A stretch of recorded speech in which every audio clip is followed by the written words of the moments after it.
بسم اللہ الرحمن الرحیم۔ السلام علیکم ورحمۃ اللہ وبرکاتہ۔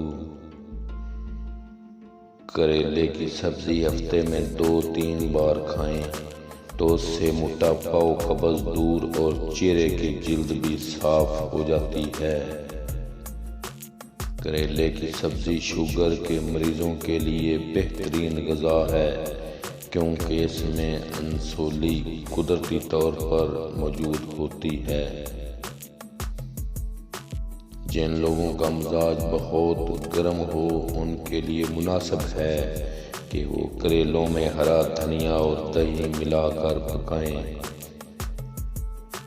امام محمد باقر علیہ السلام نے فرمایا، جب تم سیب کھانا چاہو تو پہلے اس کو سونگھ لو پھر کھاؤ۔ اگر تم ایسا کرو گے تو تمہارے جسم سے ہر بیماری نکل جائے گی۔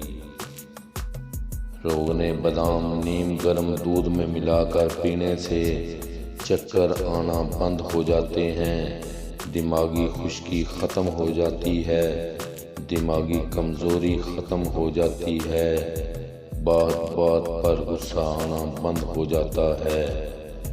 انار کا چھلکا پیس کر 4 سے 6 ماشا تک تازہ پانی کے ساتھ چند دن استعمال کیا جائے تو مثانہ کی گرمی اور کثرت پیشاب کی بیماری دور ہو جاتی ہے۔ 21 کالی مرچوں کو 2 کپ پانی میں ابال لیں۔ جب پانی 1 کپ رہ جائے تو چھان کر دوپہر اور رات کے کھانے سے 1 گھنٹہ پہلے پھیکا قہوہ پی لیں۔ اس سے آپ کا اگر سانس پھولتا ہے تو انشاءاللہ بہترین نتائج ملیں گے۔ 1 کپ پانی میں 2 چٹکی اجوائن ڈالیں اور ابالیں۔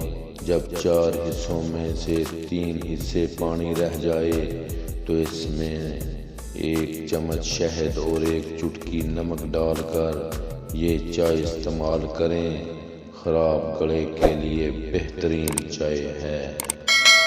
حسب ضرورت لونگ لے کر پیس لیں، اس پر لیموں کے چند قطرے نچوڑ لیں، مکس کر کے متعلقہ دانت یا داڑھ پر لگائیں، انشاءاللہ فوری درد ختم ہو جائے گا۔ تھوڑی سی چینی لے کر ہاتھ کی ہتھیلی پر رکھ لیں، اس پر 1 لیموں پورا نچوڑ کر زبان سے چاٹ لیں، انشاءاللہ خونی موشن ختم ہو جائیں گے۔ پیٹ میں مروڑ اور گیس کے لیے 1 چٹکی ہلدی اور 1 چٹکی نمک پانی کے ساتھ استعمال کریں۔